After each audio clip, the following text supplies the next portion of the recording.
¿Qué tal, Antonio? Buen día. Bien, bien. ¿Qué pensás de esto? Bueno, a ver, es sin duda un hecho que ha generado una conmoción en la opinión pública, ¿no? Porque nos pasamos hablando de la sentencia de la condena de Cristina Kirchner desde el momento en que fue rechazado el recurso de queja. Y antes también, ¿no? Se venía hablando qué pasaba si se aprobaba, qué pasaba si no se aprobaba, qué pasaba si se aprobaba después de las elecciones o qué pasaba si se aprobaba una vez que ella hubiese presentado una candidatura a senadora o diputada en la provincia de Buenos Aires. En fin, yo creo que es el resultado de un proceso bastante largo, por ¿Sí? cierto, que analizó una cantidad de hechos que ocurrieron y que fueron públicos y que todos conocimos y finalmente terminó por condenarla a la expresidente por hechos de corrupción, por una cadena de hechos Sí, en una causa de las tantas que tiene, ¿no? en una de las causas. Y después vino todo el tema de cómo iba a ser, donde todos recordamos primero que nada eh, la actuación de el fiscal Luciane con su acusación, que tuvo tanta repercusión en su momento y cómo concatenó todos los hechos. Bueno, finalmente se llegó a esta situación, estamos analizando. ¿Le pidió el gobierno formalmente a la justicia que evalúe o que la notifique, no personalmente? No, a ver, yo creo que ha habido, hubo, obviamente, intercambios entre la ministra de Seguridad, Sí. entre Patricia Bullrich y la justicia sobre la Bueno, seguridad, la justicia le pidió al Ministerio de Seguridad tome las medidas que para tome las medidas y que garantizar. garantice Sí. la seguridad. Bueno, supongo que ahí en ese intercambio que han tenido, uno de los temas que se habrá conversado habrá sido la posibilidad de que sea notificada en su domicilio, algunos decían a través de Zoom, etcétera, ¿no? A ver, yo creo que lo que hay que... También es cierto que la reacción inicial de los simpatizantes de Cristina Kirchner no va a ser la misma a lo largo del Sí. tiempo, ¿no? Igual a los vecinos le cambiaste la vida. No, en los primeros días seguramente, y después habrá que ver si se genera una molestia, o sea, si todo esto se convierte en un show permanente. Bueno, ese no es el sentido de una condena judicial, ¿no? Hay que ver, por eso yo digo, no hay que apresurarse y hay que ver qué es lo que dice la justicia sobre el lugar de cumplimiento de la condena y sobre las condiciones en que se cumpla la condena. Y si realmente esto genera un cambio en la situación de los vecinos del domicilio, yo creo que habrá que reconsiderar el lugar también, ¿no? Lo pedirán los vecinos seguramente y habrá que ellos intentarán hacer valer sus derechos. Yo no creo que pueda alterarse la vida No. de los vecinos por una cuestión que es absolutamente ajena a Pero ellos, ¿no? digo, por una persona además que está condenada por un delito. Por supuesto. Entonces yo digo, bueno, más allá de lo que ha significado Cristina Kirchner como líder de un sector importante del Partido Justicialista, como líder del kirchnerismo, los cargos que ha desempeñado, etcétera, está claro que ha sido condenada por un delito y entonces debe someterse a lo que digan los jueces sobre esto, ¿no? ¿Tenés relación habitual con el kirchnerismo como jefe de gabinete? No, bueno, por supuesto que con algunos miembros del kirchnerismo tengo diálogos porque tengo que ir al Congreso y conversar con algunos de ellos, pero no es habitual, ¿no? La verdad que el kirchnerismo como que se cierra mucho en sí mismo y los diálogos dentro del Congreso los tienen los presidentes de la Cámara de Diputados, sobre todo, ¿no? ¿Vos crees que cambió el escenario político para el gobierno desde ya, para el peronismo, por supuesto, para el gobierno? Puedo decir que no sé si el escenario político nacional, yo creo que cambió claramente el escenario electoral, porque hay que ver cómo se define, todavía no está claro, pero yo siempre le he dicho a todos tus colegas, Antonio, que el gobierno, si hay algo que tiene claro, es sus posiciones políticas e ideológicas, ¿no? El gobierno, este es un gobierno que prioriza la libertad en todos los órdenes y en particular lo que ha venido haciendo a partir del desastre de noviembre del 23 es la libertad económica. Y si hay algo que caracteriza a este gobierno, es esa obsesión porque exista libertad y porque se desregule y se destrabe nuestra economía que ha estado trabada. Sí. Y sin duda esto le ha generado al presidente Milei un lugar destacado en el mundo. Se ha convertido en uno de los referentes en el mundo de las ideas de la libertad. Ahora, es cierto que, como te decía recién, enfrentar a Cristina Kirchner era un hecho de mucha significación por su trayectoria, y ahora yo creo que el kirchnerismo / peronismo tendrá que encontrar la forma de generar liderazgos que permitan igual competir, ¿no? Era un enfrentamiento que en la sección tercera de la provincia le decían Sí. algunos intendentes: andá y presentate en una sección donde no ganemos sin nadie, pues la verdad que es una sección electoral que la hubieran ganado igual, la van a ganar igual seguramente. Bueno, miren, hay que verlo, sí, probablemente, puede pasar. No era una candidatura a nivel nacional, ibas a la No, tercera. hay que ver cuáles eran cuál era el sentido yo no soy un analista del peronismo, pero creo que había varios escenarios que se fueron dando en el curso de, primero, la puja que ella tenía Sí. con el gobernador de la provincia, cómo el gobernador adelantó las elecciones para generar una dificultad, y cómo ella creo que aprovechó ese adelantamiento de las elecciones para consolidarse en la tercera sección electoral, de manera de generarle un conflicto a Kicillof, y esos gobernadores que estaban medio rebeldes en algunos lugares tuvieran que ver cómo competían, si tienen que competir en una interna con Cristina Kirchner, o en una elección, ya mejor dicho, como va a ser esta. O sea, ellos se fueron generando sus propios problemas, ¿no? Seguro, tiene una interna feroz. Y nosotros, meros observadores, vos te acordás que muchos decían que nosotros queríamos, primero, que con aquella vieja historia de la ficha limpia, de que nos adjudicaban que teníamos un pacto con el kirchnerismo, y después que no iba a salir la sentencia porque teníamos un pacto de impunidad. Y nosotros estábamos al margen, decíamos, no es cierto, esto no es cierto, y estamos al margen de todo eso. Y después salió la sentencia porque los jueces de la Corte resolvieron sacarla antes de las elecciones, porque si no, ¿qué iba a pasar? Vos pensabas lo siguiente, ¿qué iba a pasar si no salía en la Corte? Si hubiera sido después de las elecciones, O si hubiera sido, claro, La tenés que o después desaforar. de la presentación de las la candidaturas. tenés que desaforar si después de las elecciones, porque van a tener una persona condenada en Bueno, una banca. pero antes, o sea, tenían Después de la ellos que candidatura. intervenir. Después de la candidatura es como que ellos tenían que intervenir en el proceso electoral. Entonces, ¿qué iba a pasar? Y no iban por ahí, no sacaban el fallo, porque si lo sacaban, decía que tenía una posición política. En fin, era todo, cada uno de los aspectos que tiene esto tenía sus contras, ¿no? Entonces, a mí me parece que volviendo al origen de la conversación, ha sido un proceso largo, como decías vos, que tuvo varias instancias donde intervinieron del orden de los 20 magistrados judiciales, donde todos fallaron en el mismo sentido.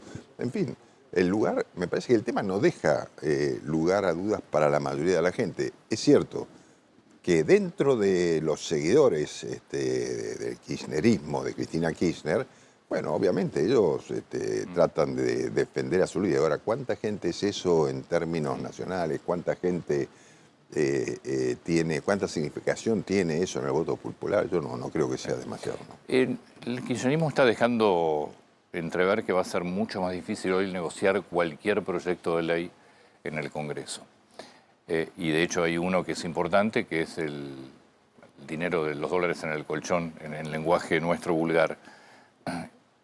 ¿Cómo crees que va a funcionar? Porque aparentemente ni siquiera hoy tienen los votos en la Comisión de Presupuesto y Hacienda. Bueno, siempre el Congreso es una cuestión de negociación política, ¿no? Yo creo que tienen tanto peso por ahí los diputados y los senadores que responden al pueblo, a su partido en muchos casos, ¿no? En general, y a los gobiernos provinciales en otro caso. Y habrá que ver cuáles son los intereses que se juegan y cuál es la posibilidad que podemos tener nosotros de influir también en esas decisiones a través del diálogo y la búsqueda de consenso. Es cierto, hoy no pareciera que nos acompañe una mayoría todavía, pero no hemos computado, no estamos haciendo las cuentas, estamos recién planteando el tema en la comisión, lo hablé con el presidente de la comisión, Nuestra idea es tratarlo en las próximas semanas, antes de que se genere el receso de 2 semanas, creo que hay en... En el Congreso receso, No, no. viven en receso muchas veces. Bueno, pero Sí. a ver, yo creo que ahí hay todavía conversaciones que tenemos que tener pendientes. No creo que por este hecho pueda... Porque en definitiva los dólares del colchón, Sí. Antonio, tienen mucho que ver también con cuán rápido se genera la reactivación Seguro. económica, ¿no? No creo que le importe mucho al kirchnerismo eso. No, pero a los gobiernos provinciales sí les interesa, ¿no? Entonces, yo me he juntado con muchos gobernadores, hemos hablado con muchos, hemos firmado muchos acuerdos con gobernadores sobre este tema, ¿no? Para ir quitando las dudas ante la opinión pública de lo que puede pasar con esos fondos. Entonces, yo creo que este es un tema que va a generar la búsqueda de acuerdos y que vamos a conseguir acuerdos. Vamos a ver, todos decían que no íbamos a conseguir acuerdos en los temas importantes y finalmente los conseguimos. Vamos a ver, no garantizo nada todavía. ¿Está definido ya el acuerdo, hablando de acuerdos, ¿está definido el acuerdo en la provincia de Buenos Aires con el PRO? Sí, yo ¿Está creo definido que... el acuerdo, el formato?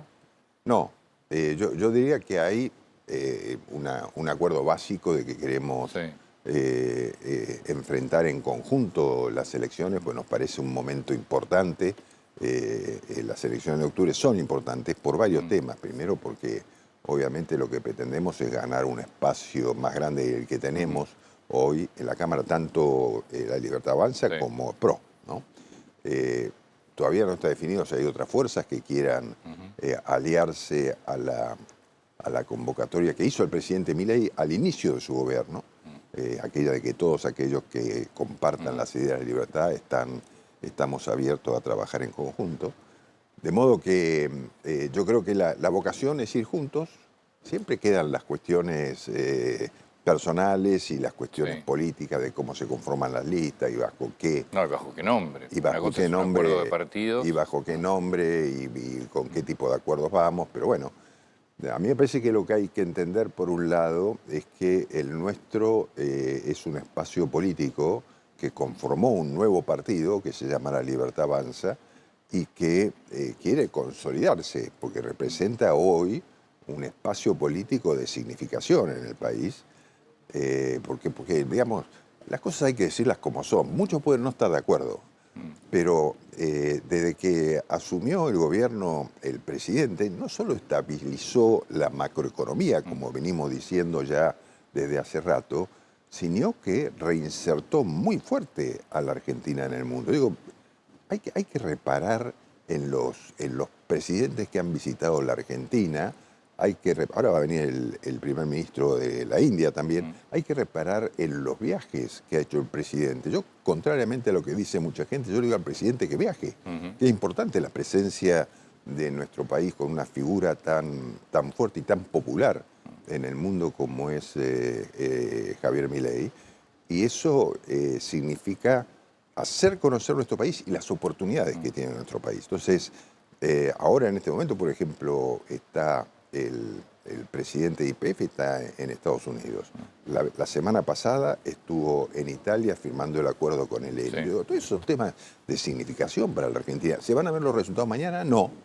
No es mañana, pero son todos hechos. Es una concatenación de hechos que nos va a llevar a un futuro mucho mejor para los argentinos, el crecimiento que ya se está dando, pero con oportunidades de trabajo, con la oportunidad de aprovechar nuestros recursos naturales, de generar nuevas actividades, de generar nuevas industrias, todo eso va a pasar. Y en las reuniones de gabinete o en reuniones que tengas, ¿hablan con el ministro de Economía sobre la percepción que hay en un sector de la sociedad importante, no es un sector pequeño, de consumo que no termina de reactivarse y un dólar que muchos ya hablan hace un tiempo de dólar barato? ¿Lo hablan esto con Caputo? Sí, por supuesto. Lo hablamos y lo habla... vos sabés, Antonio, que el presidente es un hombre de la economía, fundamentalmente, y que su obsesión es la economía, así que nosotros tenemos esa participación muy activa en las reuniones del gabinete, tanto el presidente como el ministro Caputo, y hablamos de esos temas. Hablamos también del crecimiento, porque es cierto que hay una percepción en algunos sectores que no hay como reactivación Sí, económica. una Argentina carísima también. Sí, veníamos de una Argentina cara. Lo que pasa es que es muy distinto. A ver, yo digo, te lo digo con la sencillez de alguien que no es economista, que es bastante raro en este gobierno, pero digamos, desde esa sencillez te digo, es muy distinto analizar la realidad cuando vos tenés una inflación real del 25% Sí. en diciembre, pero cuando vos la mirabas por día, ese 1% que dijo el presidente cuando asumió, era el 50 y pico por ciento mensual, si no cortábamos el 10 de diciembre con las medidas que generaban esta inflación desenfrenada, y pasás al año y medio a una inflación mensual del 1,5%. Digo, ¿no? Y que va a caer, o sea, puede ser que un mes suba un poquito, pero va a seguir cayendo porque las medidas macroeconómicas de seres humanos fueron esas. Y así todo, con ese resultado y con esas medidas, la economía creció. Producto de distintas circunstancias, si querés. Producto de que pudimos extraer y exportar más combustible, más petróleo, más... determinados sectores. Claro, bueno, está bien, pero, o sea, la economía no es que vos un día tocas un botón y entonces inmediatamente todos los sectores caminan a la par. No, ¿viste? Vos tocas algunos botones como tocaste, que es la reducción brutal del gasto público. Decís, no voy a emitir un peso más. Decís, voy a liberar la economía, voy a dar total libertad económica. Bueno, todo eso no puedes hacer todo al mismo tiempo, porque vos escuchás al sector agropecuario que protesta por las retenciones. Y bueno, está bien, pero no puedo hacer todo junto. Entonces, todo eso al final repercute en los distintos sectores. Probablemente haya algunos sectores, algunas actividades industriales que no pueden repuntar, pero va a haber otras que surjan. Entonces, nosotros estamos en un país fulminado. Sí, correcto. ¿No? Entonces, salir de eso lleva esfuerzo, tiempo, si no quiero repetir la frase de Churchill, ¿no? Pero va a ser así, eso cuesta, pero se sale. Cuando hay una economía sana, se sale de eso. Vos decís, bueno, pero tenemos el dólar muy, muy barato, tenemos un problema de cambio en la Argentina. Bueno, pero eso también fue generado por la historia. No es que, porque sería sencillo, ¿no? Vos le das a la maquinita, ¿Vos crees que está barato? Bueno, es lo que se plantea a diario, ¿no? Es la queja de muchos sectores. Y la realidad es que el precio del dólar es el que es y el que el mercado dice que es. Y que el mercado libre en esa banda, fíjate vos, se estableció la banda de 1.000 a 1.400 y todo el mundo dice, se va a ir al tope la banda. No pasó eso. Entonces yo digo, es el que es. ¿Qué es lo que faltaría a lo mejor? Es que se reacomoden los precios internos, que producto de ese desorden macro se desacomodaron. Entonces, por ahí vos tenés sectores de nuestra economía que en términos de dólar al tipo de cambio actual están muy caros y que se van a ir actualizando a los valores que la economía marca hoy en el país. O sea, yo creo, Antonio, que no se pueden tomar las cosas de un día para otro, de un año para otro. Una destrucción de la economía de 20 años no se corrige en un año. No, claro. Y eso va a llevar tiempo. Pero yo estoy convencido que vamos por el buen camino. Tan estoy convencido que vamos por el buen camino. Mira, el jueves recibí yo a un grupo de empresarios, la mayoría de ellos de ingleses, había de otros países también. Eran 7. Y después le iban a dar al ministro Caputo, entonces vino el ministro Caputo para hacer una sola reunión, nos juntamos y nos reunimos en conjunto. Las maravillas que hablaron ellos de cómo se ve a la Argentina y cómo se han tomado estas medidas tan fuertes, increíble. ¿Y qué va a pasar? Bueno, Europa obviamente está teniendo un problema, ¿no? Es decir, esta invasión lenta que le van haciendo los países árabes hacen que primero tiene una economía un poco estancada, con muchos problemas, con costos muy altos, que hacen que muchos empresarios están viendo a qué lugar del mundo llevan sus actividades. Entonces, todos estos estaban mirando a la Argentina como la posibilidad de un país que está lejos del conflicto internacional, con una macroeconomía que tiene muy claras las ideas de libertad, con un presidente que se ha convertido en un referente mundial de esta economía, y quieren venir a radicarse en Argentina para sus actividades económicas y comerciales. Bueno, o sea, a ver, yo no recuerdo en mi vida que esto haya pasado en la Argentina, por ahí un periodo durante Carlos Menem, ¿no? Pero, digamos, nunca he visto esta efusividad en países extranjeros. Sí lo tuvo, te repito, Carlos, yo me acuerdo de cuando el presidente Menem fue a los Estados Unidos, pero eso fue muy vinculado a un hecho político, que fue la Guerra del Golfo y la participación y la colaboración argentina. Acá es claramente por la expresión de unas ideas y por la forma en que se combatió un desastre económico generalizado como el que teníamos, ¿no? Te hago una última pregunta y te dejo ya seguir trabajando. ¿Qué ves entre lo que está pasando en Oriente Medio? ¿Qué lectura hace el gobierno No, a ver, yo creo que como es claro la posición expresada en varias oportunidades. Ayer estuve conversando con el presidente sobre esto. La Argentina tiene dos referencias muy claras desde el punto de vista internacional, que son los Estados Unidos e Israel, porque cree que son pilares del mundo occidental, digamos, lo que ha sido la filosofía del mundo occidental, que se basa fundamentalmente en la libertad, por decirlo de alguna manera. Yo creo que la generación de este conflicto, que digamos no es la generación, viene de hace mucho tiempo, pero el de estos últimos 4 o 5 días, tiene que ver con la necesidad de autodefensa que expresa el Estado de Israel a través de un líder fuerte como es Netanyahu, en la intención de defenderse de un Estado islámico como es Irán, que está a punto de desarrollar un arma de destrucción masiva, con lo cual yo digo, antes que pase eso me quiero proteger de eso, y avanzó en esa dirección. Es lamentable no poder encontrar un sistema de acuerdos, pero bueno, esto es así. Irán quiere la destrucción total de Israel y Israel se defiende. En ese contexto se da el conflicto, que yo por lo demás creo que se va extendiendo también hacia Europa, que está siendo colonizada por... Europa está complicada. ¿no? Entonces yo digo, estamos en un mundo que cambia con una velocidad tremenda, ¿no? Guillermo, un placer, ¿eh? Muchísimas gracias. Al contrario, Antonio, muchas gracias a vos. Gracias.